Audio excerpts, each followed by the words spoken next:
இந்த நாளிலும் கூட கர்த்தருடைய ஆவியானவர் அடியானுக்கு காண்பித்த ஒரு தீர்க்க தரிசனமான வார்த்தையிலிருந்து நான் உங்களோடு பேச விரும்புகிறேன்.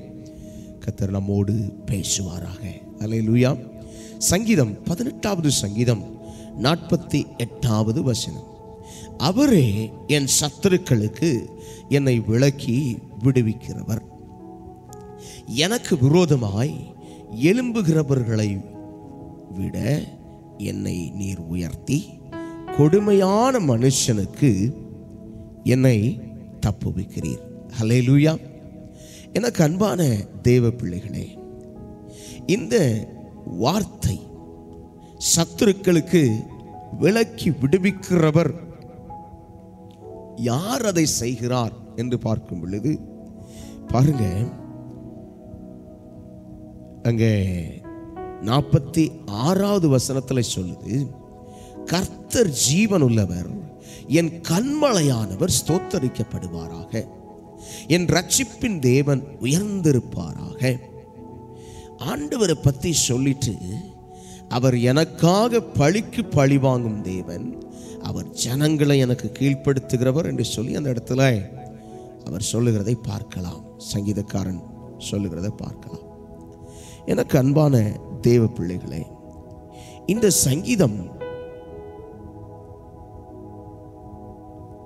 ராகத்தலைவனுக்கு ஒப்புவிக்கப்பட்ட சங்கீதம் என்றும், கர்த்தருடைய தாசனாகிய தாவீது இந்த பாட்டின் வார்த்தைகளை கர்த்தர் தன்னுடைய எல்லா சத்துருகளின் கைக்கும் சவுலின் கைக்கும் நீங்களாக்கி விடுவித்த நாளிலே பாடினது என்று சொல்லி அந்த சங்கீதத்தை குறித்து இருக்கிறது. ஒரு பெரிய விடுதலை. சவுல் தான் அந்த ராஜ்யத்தை ஆளுகை செய்யும் பொழுதே, ஆளுகை செய்ய ஆரம்பிக்கும் பொழுதே இடறி விழுந்து போனவன். ஆனால் அந்த சூழ்நிலையில் ஆண்டவர் அவனை தள்ளி விட்டுட்டார்னு வசனம் சொல்லுது. ஆனால் அவனுடைய ராஜ்யம் ஏறக்குறைய 40 வருஷங்கள் அவன் இஸ்ரவேலை அரசாண்டான் என்று பார்க்கிறோம். இதற்கு இடைப்பட்ட காலத்திலே தான் வாலிபனாயிருந்த தாவீதை கர்த்தர் தெரிந்து கொண்டார். ஏறக்குறைய 30 ஆண்டுகளுக்கு மேல சவுலின் கைக்கு ஓடுறான் தாவீது. இப்படி ஒரு நெருக்கடியான ஒரு சூழ்நிலை. ஆண்டவருடைய தரிசனம் அவன் மேல் இருந்தது. இவன்தான் ராஜா என்று சொல்லப்பட்டு தேவனுடைய மகிமையான தரிசனம் அவன் மேல் இருந்தது. அப்படிப்பட்ட ஒரு தரிசனம் பெற்ற ஒரு மனிதன், என்னை ஆண்டவர் அபிஷேகம் பண்ணி இருக்கிறார், நான் உனக்கு எதிர்த்து நிற்பேன் என்று சொல்லி சவுலை எதிர்க்கவில்லை. தாவீதுக்கு சவுல் மேல் கை போடும்படி ஒரு வாய்ப்பு கிடைத்த போதும் கூட அவன் சொல்லுகிறான், கர்த்தர் அபிஷேகம் பண்ணின மனுஷனை நான் தொடாதிருப்பேனாக. எவ்வளவு பெரிய ஒரு அற்புதமான ஒரு இருதயங்க தாவீது இருதயம். அதனால தான் எனக்காக அவர் பார்த்துக்குவாரு, எனக்காக பழி வாங்கிறது அவர் தான். பல நேரம் நம்ம சில காரியங்கள்ல நாமளே சில விஷயத்துல என்ன செஞ்சிடறோம், பழி வாங்குதலோ அல்லது சில காரியங்களுக்குள்ள நம்மளே போயிடுறோம். மனுஷங்க எதிர்த்து பேசும் பொழுது, மனுஷங்க எதிர்த்து செயல்படும் பொழுது நாமளே சண்டை போட்டுடுறது. ஒரு வார்த்தை பேசினாங்கன்னா சண்டை போட்டுடுறது. பழி வாங்குறதுக்கு கர்த்தர் பழி வாங்குறதுக்கு விடுறதில்லை. பழிக்கு பழி வாங்குகிறவர் கர்த்தர், நம்ம செய்யக்கூடாததை. யாராவது ரொம்ப நிறைய விஷயங்கள் நடக்கு, ரொம்ப மோசமா நடக்கு. சிலர் இப்போ ரத்தத்துக்கு ரத்தம், ஒருத்தர் கொலை செய்து விட்டார் என்றால் அந்த அவரை எப்படியாவது பழி தீர்த்தணும். இப்படி ஒரு கூட்டம் நிறைய இடத்துல இருக்காங்க.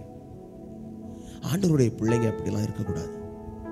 ஆண்டவருடைய பிள்ளைங்க, உங்களுக்கு நல்லா தெரியும்னு நினைக்கிறேன், கிரகாம் ஸ்டெயின்ஸ்னு ஒரு தேவனுடைய மனுஷன் ஏறக்குறைய 30 ஆண்டுகளுக்கு முன்பதாக ஒரிசாவில் தன்னுடைய 2 இளம் பிள்ளைகளோடு மிஷனரியாக இருந்த மனுஷன் அந்த காரோடு சேர்த்து எரித்து கொல்லப்பட்டார். அந்த நாட்களிலே அந்த கொலை செய்தவர்களை கிரகாம் ஸ்டெயின்ஸ் ஐயாவுடைய மனைவி, அவருடைய மகள் என்ன சொன்னாங்க தெரியுமா? இயேசு எங்களை மன்னித்து எங்கள் மேல் அன்பு வைத்திருக்கிறார், அதே போல் நாங்களும் அவர்களை மன்னிக்கிறோம் என்று சொன்னார்கள். எவ்வளவு பெரிய ஒரு கிறிஸ்துவின் அன்பு! நாம இப்ப பார்க்கிற சங்கீதம் பழைய ஏற்பாட்டு சத்தியத்தில் இருக்கிறது. ஏன்னா புதிய ஏற்பாட்டில் இயேசு சொல்றாரு, உங்கள் சத்துருக்களை சிநேகியுங்கள். அல்லேலூயா! எனக்கு அன்பான தெய்வ பிள்ளைகளே, சத்துருக்களிலிருந்து விலக்கி விடுவிக்கிறார் அவர்தான். நமக்கு விரோதமாக எழும்புகிறவர்களை விட என்ன செய்கிறார்? நம்மளை உயர்த்துகிறார். அந்த வசனம் அப்படித்தான் சொல்லுது, என்னை உயர்த்தி கொடுமையான மனுஷனுக்கு என்னை தப்பு வைக்கிறீர். கர்த்தர் ஒரு மனிதனை விடுவிக்கும் பொழுது, கர்த்தர் ஒரு மனிதனுடைய வாழ்க்கையில் இருக்கிற நெருக்கடிகளிலிருந்து அவனை தூக்கும் பொழுது, தூக்கி எடுக்கும் பொழுது, பாருங்க, இந்த வசனம் சொல்றது போல சத்துருக்களுக்கு விளக்குகிறார். இங்கே மனுஷனாக இருக்கிற சத்துரு கொடுமையான மனுஷனை குறிக்கிறது. அது மட்டும் இல்ல, நாம் இதை ஆவிக்குரிய ரீதியில் எடுப்போம்னா, நம்முடைய எதிராளியாகிய சத்துரு பிசாசு, சாத்தான், அவனுக்கு நம்மை நீங்களாக்கி விடுவிக்கிறாராம். எனக்கு அன்பான தேவ பிள்ளைகளே, சற்று ஆராய்ந்து பாருங்கள். உங்க வாழ்க்கையில ஏதோ ஒரு நெருக்கடி, ஏதோ ஒரு சூழ்நிலை, பட் ஸ்டில் ஆண்டவர் மேல வச்சிருக்கிற நம்பிக்கை விட்டுறாதீங்க. தாவீது எப்படிப்பட்ட மனுஷனா இருக்கிறான் தெரியுமா? எப்பவுமே ஆண்டவரை துதிச்சு பாடிக்கிட்டு, அதுவும் பார்த்தீங்கன்னா கூடவே இருக்கிறவங்க சவுளுக்காக இவன் பயந்து போகிற காலங்களில் இவன் கூட சேர்ந்து கொண்ட ஒரு பராக்கிரமசாலிகள் உண்டு. ஒரு கட்டத்தில் அவர்கள் குடும்பங்கள் எல்லாம் பிடிச்சிட்டு போயிட்டாங்கன்னு சொல்லி எல்லாரும் சேர்ந்து அவனுக்கு எதிராக பேசி அவனை கொண்டுறணும்னு வர்றாங்க. அந்த நேரத்தில் என்ன செய்யறான் தெரியுமா? தாவீது தனியா போய் அமர்ந்து தன்னை தேவனுக்குள் திடப்படுத்தி கொண்டான் என்று எழுதியிருக்கிறது. உங்க சிச்சுவேஷன் மேபி எனிதிங், எதுவா வேணா இருக்கலாம். நாம் கர்த்தரிடத்தில் நம்மை திடப்படுத்த வேண்டும். அல்லேலூயா! அதற்கு என்னதுங்க வழி? அவரை துதிக்கிற துதி. நம்ம வாயை விட்டு ஓயாமல் இருக்கணும், ஓயாமல் பாடணும், ஓயாமல் துதிக்கணும், ஓயாமல் அவரை உயர்த்தணும். அல்லேலூயா! உயர்த்தலாமா? நாம் கண்களை மூடி ஆண்டவரை நோக்கி பார்த்து, ஆண்டவரே, என் சத்துருக்களுக்கு என்னை விலக்கி விடுவிக்கிறவர் நீர்தான். எனக்கு விரோதமாய் எழும்புகிறவர்களை விட என்னை நீர் உயர்த்துவீர். கொடுமையான மனுஷனுக்கு என்னை தப்புவிக்கிறீர். Yes, I believe in this. நான் நம்புறேன் ஆண்டவரே, என் சூழ்நிலையை நீங்க மாத்துவீங்க. என் வாழ்க்கையில ஆண்டவரே சத்துருக்களின் போராட்டங்களிலிருந்து விடுதலையை கொடுப்பீர். சத்துருக்களின் கிரியைகளிலிருந்து மாற்றத்தை தருவீர். என்னை ஒப்பு கொடுக்கிறேன், என்னை ஒப்பு கொடுக்கிறேன்.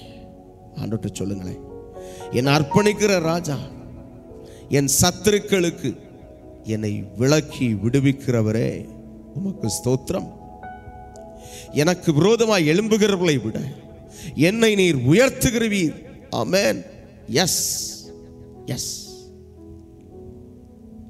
எல்லாத்தையும் நீங்க பார்த்துக்குவீங்கன்னு சொல்லுகிற நம்பிக்கையோட நான் கடந்து போகிறேன். ஆண்டவரே, ஆண்டவரே, இந்த நேரத்திலும் எங்களோடு இணைந்திருக்கிற பிள்ளைகள், இந்த செய்தியை கேட்கிற பிள்ளைகள் எல்லாரையும் உங்க ரத்தத்துக்குள்ள மூடுறேன்.